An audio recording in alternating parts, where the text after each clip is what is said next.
What is going on, people? In today's video, I'm going to talk about the Echoes of War. This is the weekly boss function that is in Honaki Star Rail. So, what makes this so important? Well, they're limited. Every week, you have 3 chances to fight any of the weekly bosses. In the final CBT, there were only 2 weekly bosses. And I'm assuming that when the new 1.0 releases, the official release, I think they will add 1 more weekly bosses. Not too sure. Most likely though, 1.1, they will add a 3rd weekly boss. But as of right now, there are 2 weekly bosses. You have the opportunity to do it 3 times every week. However many you want to do is up to you. You see how in Genshin, you'd only fight that weekly boss 1 time to get the reward. But in Star Rail, you have 3 chances throughout all the weekly bosses. So you can fight the same first weekly boss all 3 times, or share the love within the first and the second one. Now let's go on to talk about how you unlock it.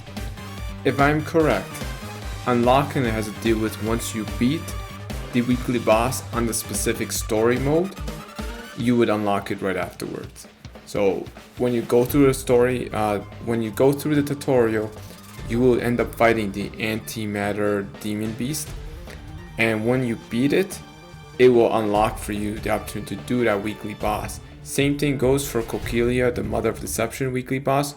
Once you defeat her in the story mode, you unlock her weekly boss stage, where you could constantly fight her, and the levels increase in difficulty and more rewards based on your Trailblaze level. Now, speaking of rewards, probably wondering, what are the rewards? That's important, right? The rewards are trace level up materials. The higher you level up your trace, the more materials you need to continue to level it up. It's just like in Genshin, you need those weekly boss materials to get it up higher to different level. The only difference is you don't really need it to level up the normal skill and your ultimate attacks. You actually need it for the bonuses. The bonuses when you see the traces on the side.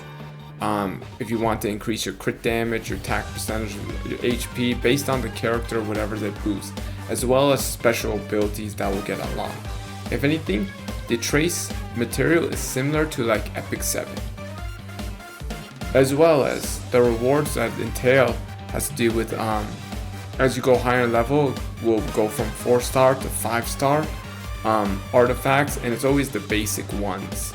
It's the shield breaking one and the attack percentage artifact.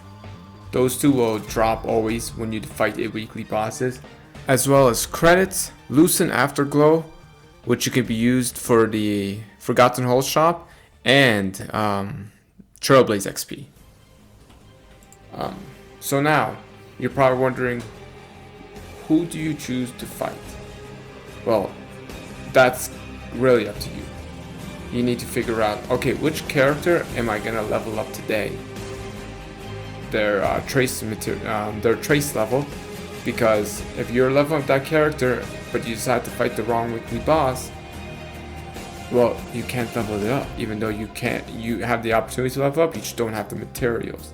Like Zila, for example, she needs Coquelia, weekly boss. So you would need to fight her.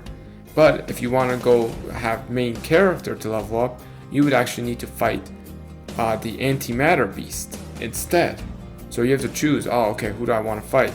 And that's the good news about the whole 3 limited opportunities to fight them, is you can be like, okay, I'll fight Coquelia for a bit, and then let's just do it twice, and then I'll go fight the antimatter beast with the last time for that week. Better, what I recommend is you wait till the end of the week when you decide, okay, who am I going to fight, who I want to level up, and you'd be like, alright, I want to level up this person, this weekly boss is what I'm going to fight. Alright, let's discuss the weaknesses when it comes to the bosses. The weaknesses when it comes to the antimatter beast or the destruction's beginning, Echoes of War, it has 4 weaknesses: physical, fire, ice, and wind. So picking characters like main character, Asta, Don Han, and March 7th would be like the most basic team you got, those are literally the first 4 characters you will get in the game, and it's the best to be able to help and defeat this boss. As you go higher difficulty, if you are not, increasing those characters level, it will get difficult, but strategy wise, use those 4 characters, you have no problem clearing that. When I played it in CBT, I had no issue, and as I got into the higher difficulties, I kept using the same team until I got Zila, and Zila cleans house, let's just say. Now strategies for Kokolia, the end of the Eternal Freeze Echo of War. She's actually even easier than the Antimatter Beast, because you got the robot that you will see in the story mode to help you and do extra damage. That's the crazy part. You don't get that opportunity with the Antimatter Beast. Her weaknesses consist of fire, electric, and quantum. So, all those things. Fire, you got Asta, you got Serval for electric, and you got Chinqui for the quantum. Or if you pulled on Zila, boom, you got that for quantum, easy.